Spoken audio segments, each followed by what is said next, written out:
I shouldn't have stayed that night. But if I had walked away, she wouldn't have survived what came next.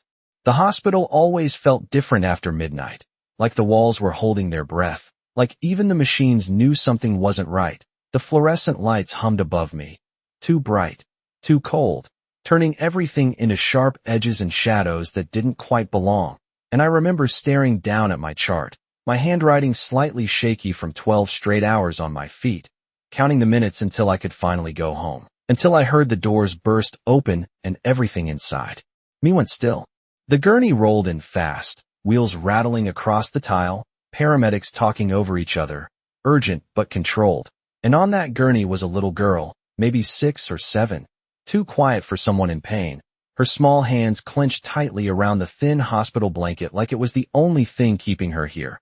And that was the first thing that felt wrong, because kids cry, they scream, they reach for someone. But she didn't do any of that. She just stared straight ahead like she'd already learned not to expect help. I moved without thinking, stepping into place beside her, checking vitals, listening to the rhythm of her breathing, steady but shallow.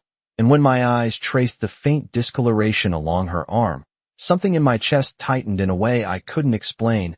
Not yet, not fully, just a quiet voice in the back of my mind whispering this isn't right. What's her name? I asked, keeping my voice low, gentle, the way you do with kids, but the paramedic hesitated for half a second too long before answering. And that hesitation echoed louder than anything else in the room.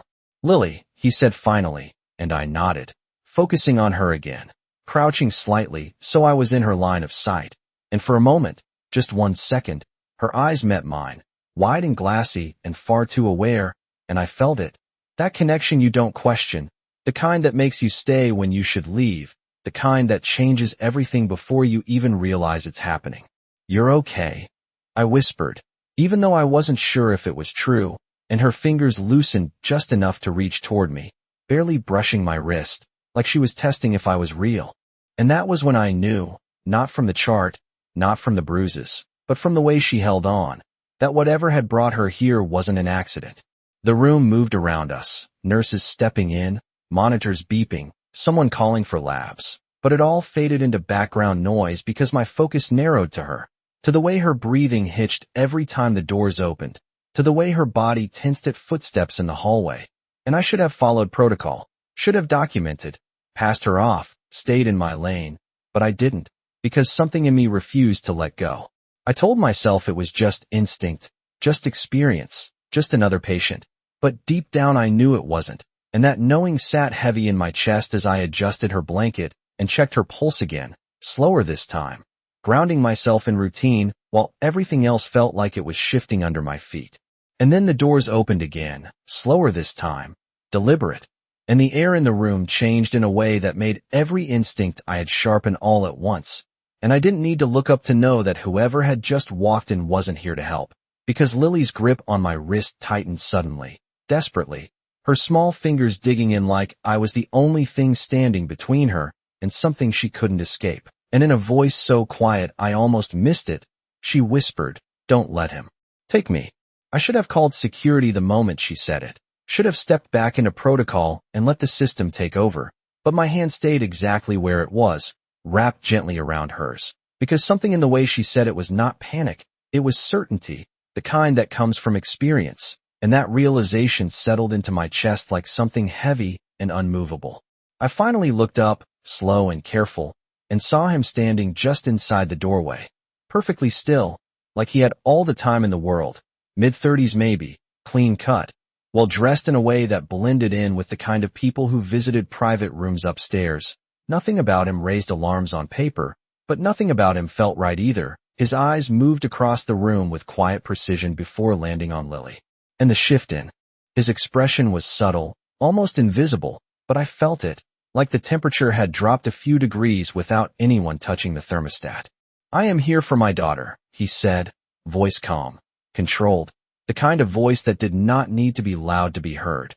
And for a second, no one questioned it, because he fit the role too well, the concerned parent, the composed adult, the person who belonged in a place like this. But Lily's fingers tightened again, her small hand trembling against my wrist, and that was all I needed to know. "She is still being evaluated," I replied, keeping my tone professional, steady, even as my pulse picked up just slightly, enough for me to notice, not enough for anyone else to see, and I shifted my body just a fraction closer to her bed, without making it obvious, a movement so small it could have been nothing, but it placed me directly between them. His gaze flickered to me then, really looking this time, assessing, measuring, and I had the strange, unsettling feeling that I had just been added to a list I did not want to be on. "I will take her home," he continued, stepping forward, slow and deliberate. And every instinct I had sharpened at once, the same instinct that had kept me alert through years of long shifts and unpredictable nights, the one that told me when something was about to go wrong. "She is not cleared for discharge," I said, and this time there was no hesitation in my voice, no room for negotiation, because the moment I said yes, the moment I stepped aside, I knew I would never see her again, and I was not ready to accept that, not when she was still holding on to me like I was the only safe thing in the room. The silence that followed stretched just long enough to feel intentional, and then he smiled, polite, almost convincing, but it did not reach his eyes. "You are doing your job," he said, and something about the way he phrased it made it sound less like praise and more like a warning, like he was acknowledging a boundary he expected me to step back from. I did not move. I could hear the monitors behind me, steady, rhythmic, grounding, but everything else felt suspended, like the entire room was waiting to see what would happen next. "I need a few more minutes with her chart," I added, buying time without knowing exactly what I was waiting for, only knowing that leaving her alone with him was not an option, not now, not ever, and his eyes narrowed just slightly, enough for me to catch it, enough to confirm what I already suspected. Then, without another word, he took a step closer to the bed, and Lily pressed herself further into the mattress, her breathing quickening in a way that no monitor could fully capture, and I felt it again, that line I had already crossed without realizing it, the one that separated doing my job from choosing a side. "Please," she whispered again, barely audible, and that was it. That was the moment everything shifted, because I straightened just a little, squared my shoulders, and for the first time since he walked in, I stopped pretending this was routine. "You cannot take her tonight," I said, and this time there was no softness left in my voice, no room for interpretation, just a quiet certainty that surprised even me, and his expression changed, not dramatically, not enough for anyone else to notice, but enough for me to see the calculation behind it, the recognition that I was not going to step aside.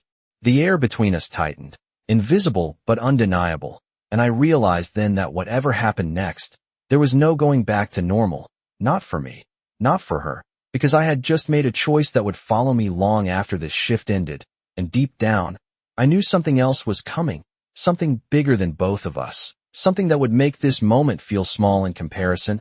I just did not know when or how, only that it was already on its way.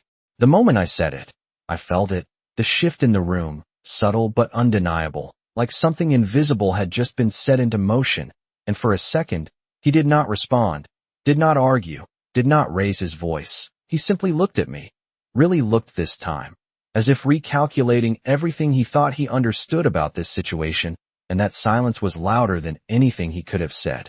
Then his gaze drifted past me, back to Lily, and I saw it again, that flicker of something, controlled too tightly to be natural, something that did not belong in a father's expression, and it made my stomach tighten in a way I could not ignore.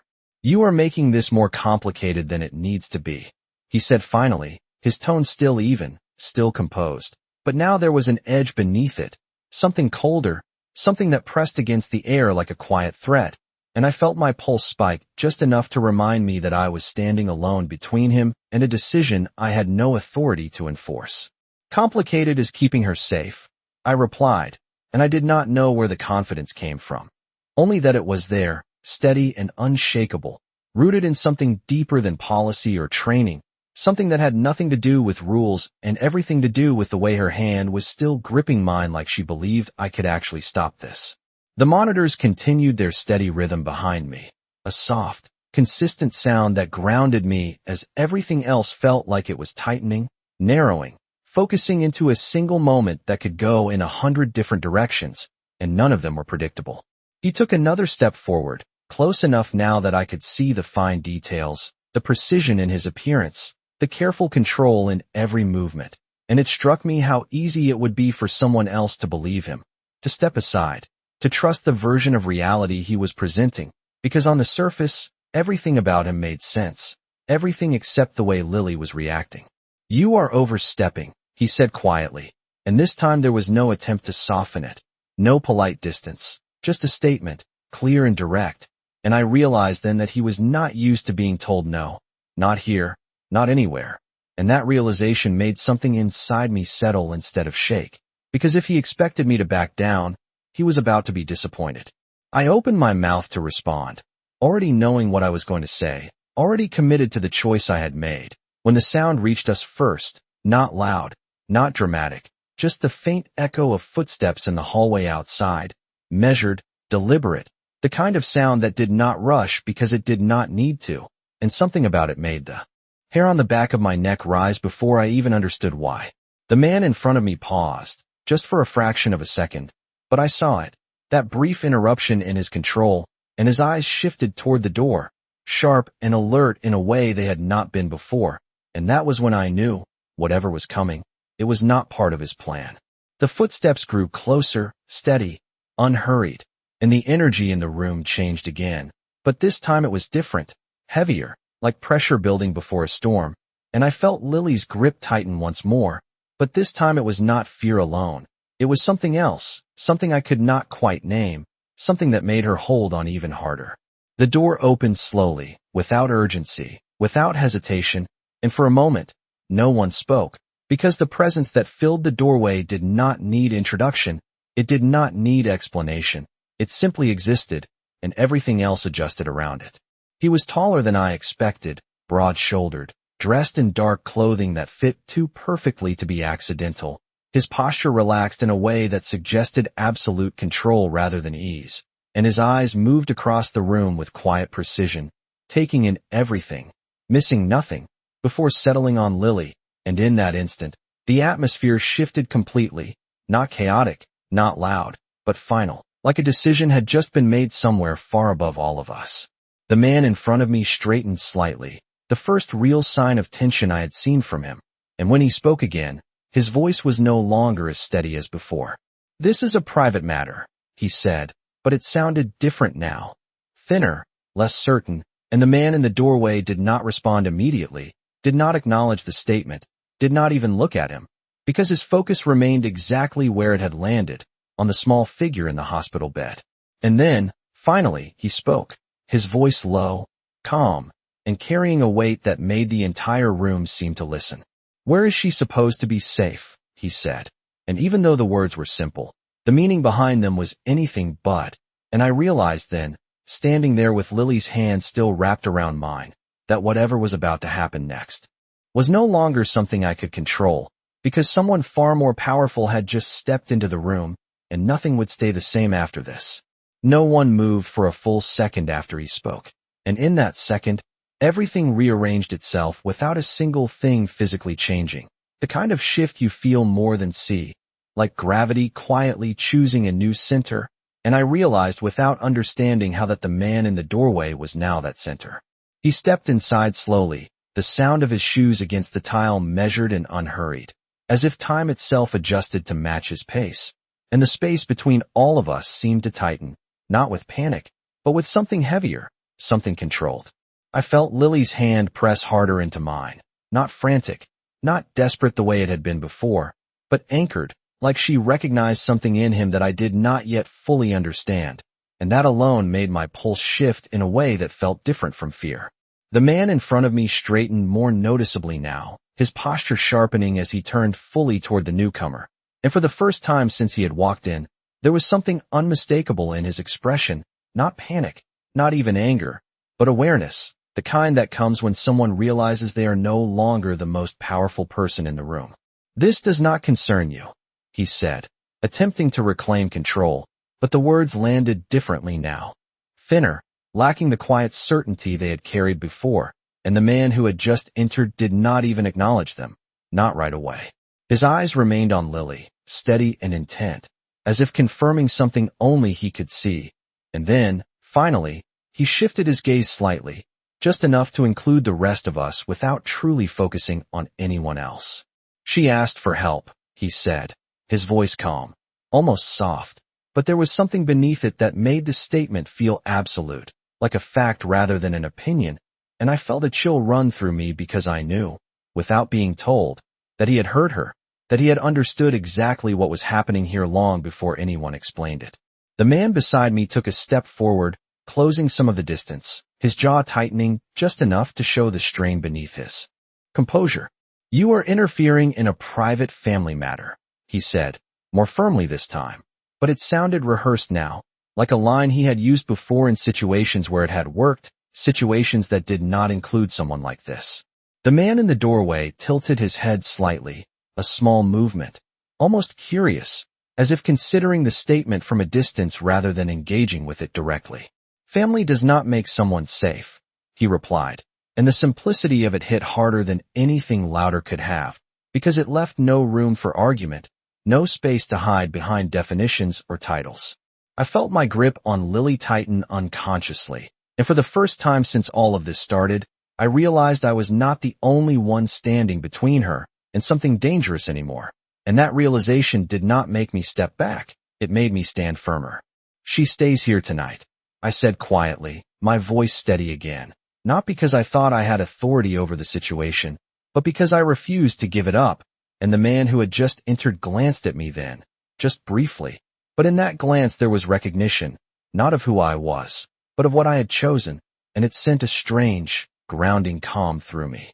The other man noticed it too, that brief exchange, and whatever control he had been holding on to seemed to slip just slightly, enough for the tension to show. "You do not understand who you are dealing with," he said, his voice lower now, more pointed, but the warning felt misplaced, like it had been aimed in the wrong direction entirely. The man near the doorway took another step forward, closing the distance between us in a way that was not aggressive, not rushed, but inevitable, and when he finally stopped, it was close enough that the entire room seemed to center around him. "I understand exactly," he said, and there was no anger in it, no raised voice, just a quiet certainty that carried more weight than anything else said so far. He shifted his attention fully now, looking directly at the man who had been trying to take Lily, and the silence that followed was not empty. It was full, heavy with something unspoken that made it clear this conversation was no longer equal, no longer balanced. "You will leave," he added, and it was not phrased as a demand, not even as a threat. It was simply stated, like the outcome had already been decided somewhere beyond this room. And for the first time since this started, I saw hesitation, real hesitation, flicker across the other man's face, brief but undeniable. Lily's fingers loosened slightly in my hand, just enough to breathe, and I realized then that whatever force had just entered this room, whatever authority he carried without explaining, it was enough to change the direction of everything, and I had the sudden, overwhelming sense that I was witnessing something far bigger than a single moment in a hospital, something that would ripple far beyond this night. Because the man who had just spoken did not just protect, he redefined what safe meant. The moment he decided it mattered. The silence that followed his words did not feel empty. It felt sealed, like something final had already been decided and the rest of us were just catching up to it. And for a moment, no one moved, no one spoke, because there was nothing left to negotiate. The man across from us exhaled slowly, controlled, as if recalibrating, as if searching for a version of this situation where he still held the advantage. But whatever he found in that calculation did not seem to satisfy him, because his posture shifted, just slightly, enough to show that the balance had tipped. "You are making a mistake," he said, his voice quieter now, less certain, and I realized that the warning no longer carried the same weight it had just minutes ago, because it was no longer aimed at someone who could be pressured into stepping aside. The man beside me did not respond immediately, did not rise to the challenge or escalate the tension. He simply stood there, steady and composed, like the outcome did not depend on effort or argument, and that stillness was more powerful than anything else in the room. "Leave," he repeated, just as calm as before, and this time there was no space left for interpretation, no room to pretend it was a suggestion. The other man's jaw tightened, his eyes flickering briefly toward me, then back to Lily, as if trying to decide if there was still something here worth pushing for, something he could reclaim. But whatever he saw, whatever he understood in that moment, it was not enough to make him stay. He straightened his jacket, the movement precise, controlled, and then he stepped back, one measured step at a time, creating distance not just from the bed, but from the entire situation, and with each step, the tension in the room eased just slightly, like a pressure valve being slowly released. When he reached the doorway, he paused, just long enough to turn his head, his gaze lingering on Lily for a fraction of a second, and then on me, something unreadable passing through his expression before it disappeared entirely. "This is not over," he said quietly, but the words sounded different now, less like a threat and more like something he was telling himself. And then he was gone, his presence fading from the room as quickly as it had filled it, leaving behind a silence that felt entirely different from before. I did not realize I had been holding my breath until it left me all at once, a slow exhale that made my shoulders drop just slightly. And beside me, Lily's grip loosened, not completely, but enough to show the shift, enough to let her breathe in a way she had not been able to before. The man who had stepped in did not move right away, did not rush to speak or explain. He simply remained where he was, his attention still fixed on Lily, as if confirming that the threat had truly passed. And only when her breathing steadied did he take a step closer, his movements just as controlled as before. But now there was something else in them, something quieter. "You are safe here," he said, his voice softer now, directed entirely at her. And the change in tone was subtle but unmistakable, like a different side of the same force had just revealed itself, not weaker, not gentler in the way people often think, but precise, intentional. Lily looked at him for the first time since he entered. Really looked, her wide eyes searching his face as if trying to understand what he was, who he was, and for a moment, the room felt suspended again, not with tension this time, but with something fragile and uncertain. I watched it unfold, still standing between them out of instinct, but no longer blocking, no longer guarding in the same way, because whatever had just happened had changed the dynamic entirely, had shifted the weight of responsibility in a way I could feel, but not fully explain. He glanced at me then, briefly, his eyes sharp and observant, and I felt that same sense of being assessed, not judged, not dismissed, but understood in a way that made me straighten slightly without meaning to. "You did not let her go," he said, and it was not a question, not even praise, just a statement of fact. But the way he said it carried something else beneath the surface, something that felt like acknowledgement, and I realized then that my choice, the line I had crossed, had not gone unnoticed. "She asked me not to," I replied, my voice quieter now, the adrenaline beginning to fade, leaving behind something steadier, something more grounded, and he held my gaze for a second longer, just long enough to make it clear that this moment mattered in ways I did not yet fully understand. Then his attention shifted back to Lily, and the room settled into a new kind of calm, not the routine calm of a hospital at night, but something different, something shaped by the presence of someone who did not just respond to danger, but erased it the moment he decided it was no longer allowed to exist. The words themselves, but because of how absolute they sounded, like there was no limitation behind them, no hesitation, just a quiet certainty that whatever was required would be handled. I turned back to Lily, checking her pulse again, watching the subtle rise and fall of her breathing. And for the first time since she had been brought in, it felt steady in a way that did not make my instincts tighten, and when I looked at her face, the tension that had been there before had eased, not completely, but enough to notice. "He is not coming back tonight," I said softly, leaning closer so only she could hear me, and her fingers loosened a little more at that, her grip shifting from desperate to something closer to trust, and that change stayed with me longer than anything else. When I straightened, he was watching us, not intrusively, not with impatience, just observing, like he was measuring something deeper than the surface, and for a moment, I wondered how he had known to come here, how he had arrived at exactly the right time without explanation. But something told me the answer would not be simple, and maybe I did not need it to be, not yet. "Do you know her?" I asked before I could stop myself, the question slipping out quieter than I intended, and his eyes shifted to me again, holding mine for a brief second that felt longer than it should have. "I know enough," he said, and there was something in the way he answered, something incomplete but intentional, like he was choosing exactly how much to reveal and nothing more, and I realized then that whatever connection existed, it was not something that could be explained in a single sentence. I nodded slowly, accepting the boundary without pushing, because I had already crossed enough lines for one night, and something told me that pressing further would not get me answers, not the kind I was looking for. The machines continued their quiet rhythm, the hallway outside returning to its usual distant noise, footsteps passing, voices murmuring, the hospital settling back into its late-night routine. But inside this room, everything still felt different, like we were existing slightly outside of that normal flow, anchored in a moment that had not fully released us yet. She is going to need someone she trusts when she wakes up fully, I said after a second, more to myself than to him. But he heard it anyway, his attention sharpening just slightly, and I realized that every word in this room carried weight now, whether I intended it or not.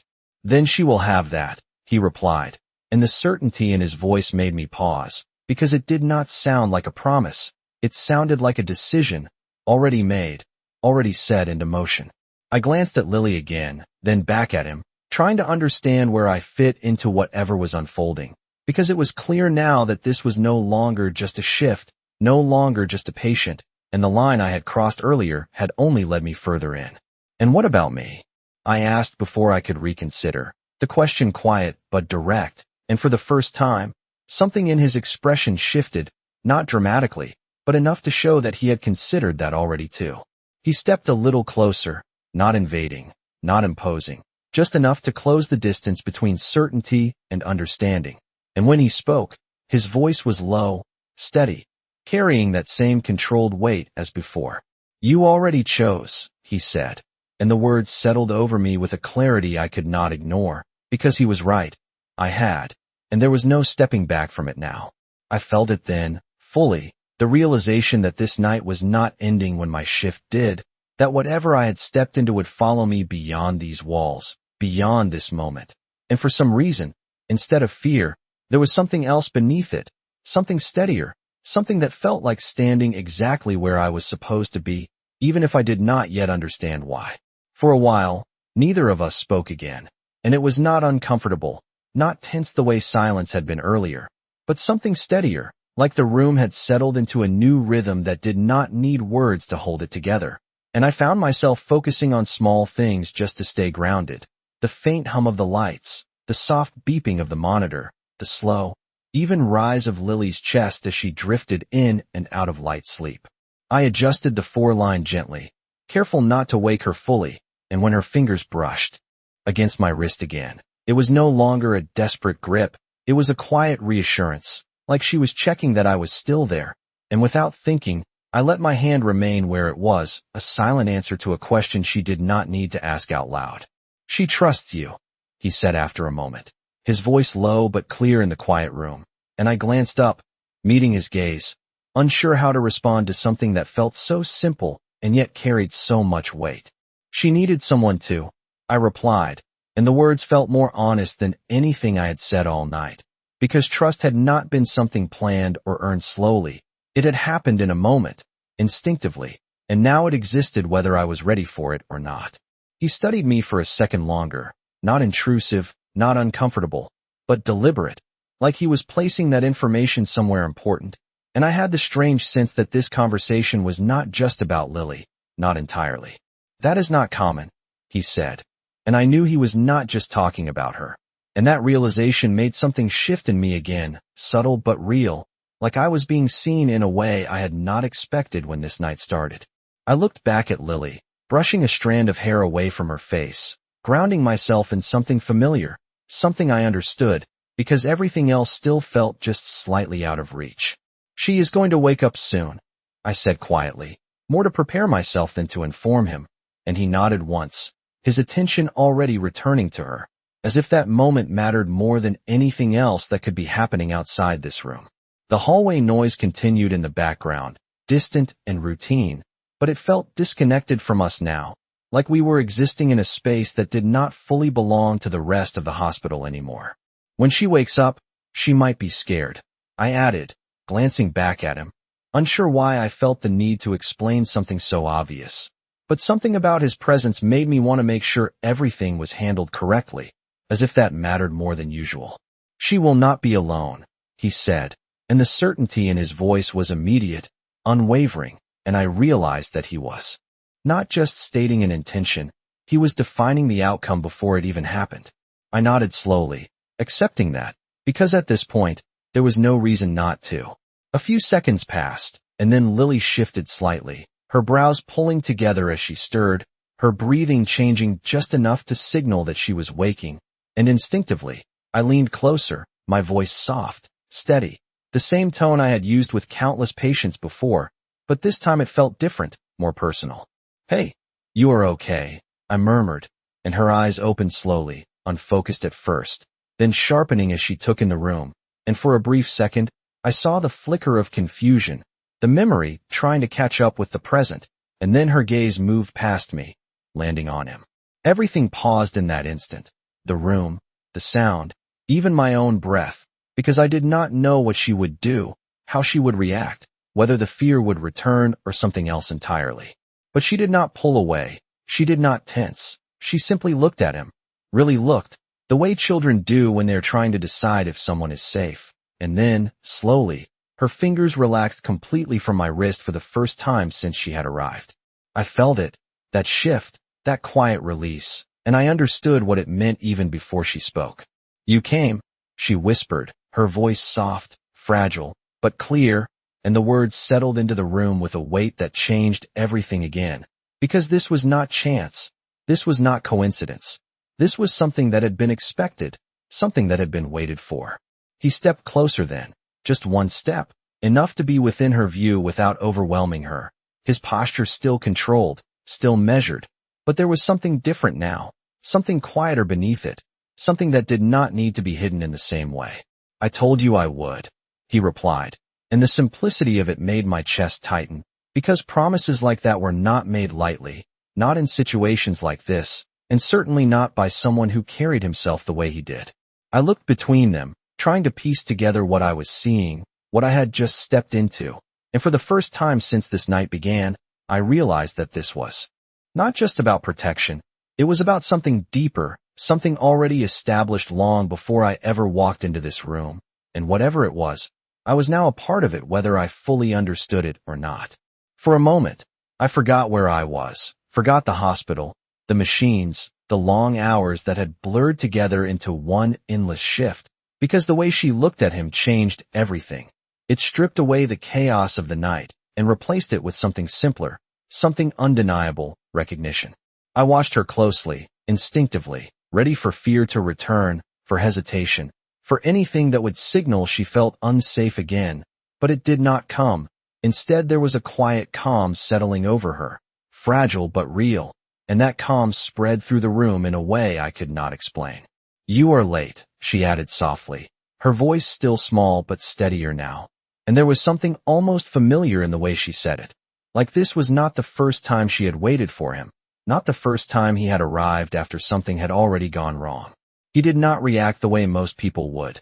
There was no apology, no attempt to explain, just a slight shift in his posture as he moved a step closer to the bed, careful, controlled, making sure not to overwhelm her space. "I am here now," he said, and the words were simple, but they carried a finality that made it clear nothing else needed to be said, because for him, presence was the answer, not excuses.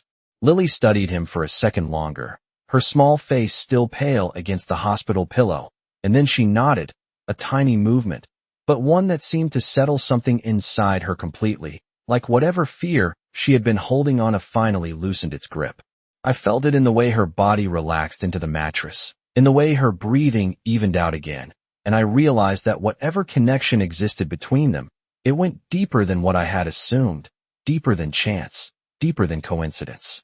"She kept me here," Lily said, her eyes flicking toward me briefly, and I froze for half a second, not expecting to be pulled into that exchange, not expecting to be acknowledged in that way, but when I met his gaze again, there was no surprise there, just understanding, like he had already accounted for my role in all of this before I even realized I had won. "Then she did exactly what she was supposed to," he replied, and there was no hesitation in his voice, no doubt, just quiet certainty. And the way he said it made something in my chest tighten, because it did not feel like reassurance. It felt like validation, like my choice, the one I had questioned even as I made it, had been seen and accepted without condition. I looked back at Lily, adjusting her blanket again just to give my hands something to do, something to ground me, because everything else still felt slightly unreal, like I had stepped into a moment that was not meant for me, and yet somehow could not exist without me being there.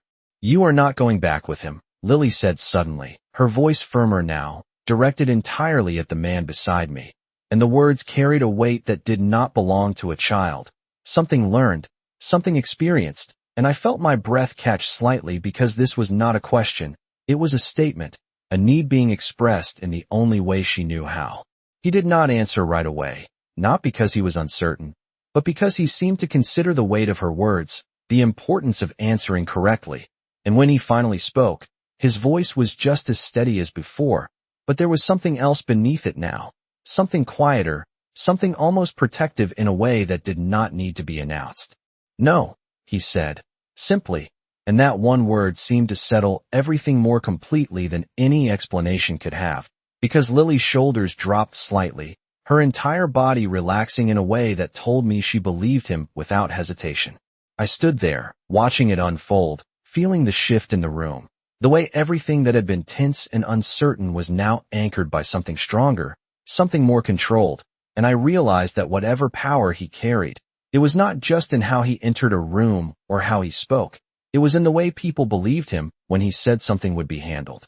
"You can rest," I said gently, my voice softer now, matching the calm that had settled over her, and she nodded again, her eyes already beginning to close, her grip on reality loosening just enough to let sleep take over. And within seconds, she drifted off, her breathing slow and even, the tension gone in a way that made the entire night feel like something distant, something that had already passed.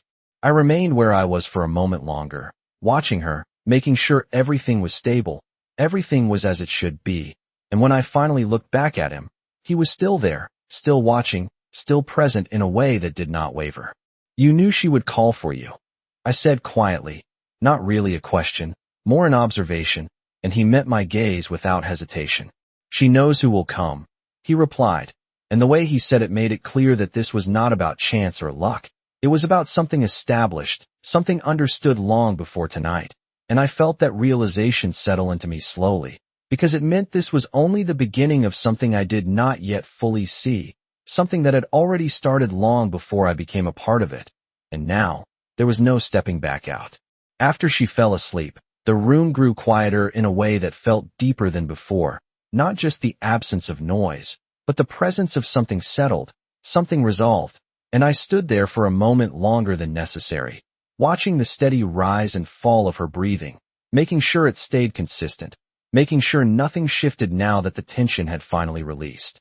I adjusted the monitor slightly, more out of habit than need, and when I stepped back, I became aware of him again, still exactly where he had been, still watching, still present in a way that did not fade, even when everything else had calmed down.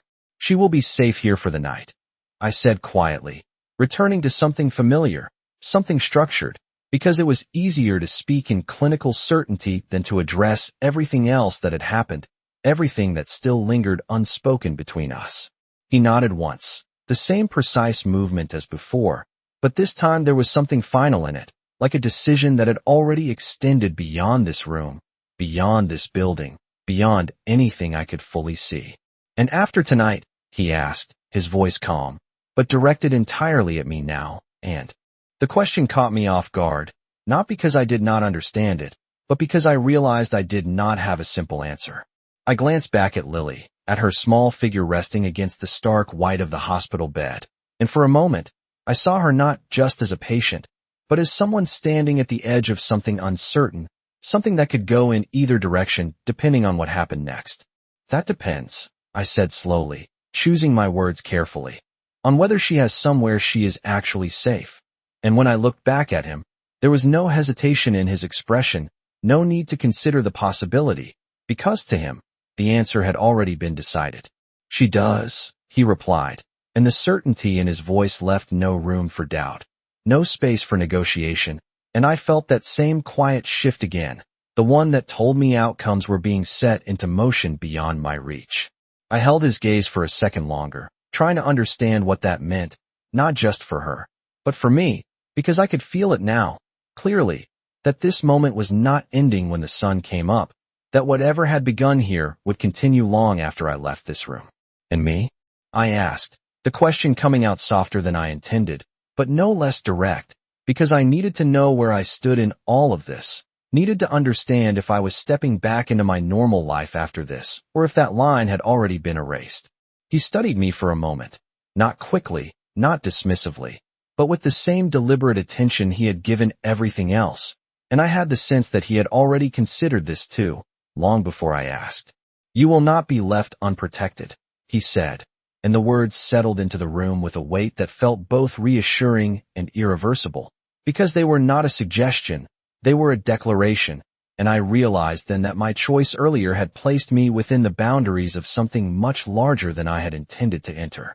I exhaled slowly, not out of fear, but out of understanding, because there was no uncertainty in what he was offering, no ambiguity in what it meant, and part of me recognized that stepping away now was no longer an option, not if I wanted to remain consistent with the decision I had already made. I looked back at Lily one last time, her small hand now resting peacefully at her side, no longer reaching for anything, no longer holding on, and I understood what that meant too, that she trusted the outcome now, trusted that someone would be there when she woke up again. "I have to finish my shift," I said after a moment, the words grounding me again in something real, something immediate, and he inclined his head slightly, acknowledging it without question, as if that detail fit neatly into whatever larger plan was already unfolding. "Then finish it," he said, and there was something in the way he spoke that made it clear he would still be here when I returned, that this was not a moment that would disappear when I stepped out of the room, and I felt a strange sense of certainty settle in alongside that realization. I moved toward the door slowly, pausing just long enough to glance back, taking in the quiet scene, the steady monitor, the sleeping child, and the man who stood beside her like a fixed point in a world that had suddenly become unpredictable. And as I stepped into the hallway, the familiar noise of the hospital returned, distant voices, rolling carts, footsteps echoing against tile, but it felt different now, like I was moving through something I no longer fully belonged to. Because somewhere between the moment she grabbed my hand and the moment he walked through that door, my life had shifted in a way I could not undo. And as I walked away, I realized something with a clarity that surprised me. I had not just kept her safe that night. I had stepped into a world where safety was no longer temporary, where it was enforced, defined, and decided by someone who did not ask permission to protect what mattered. And for reasons I did not yet fully understand, I knew this was only the beginning.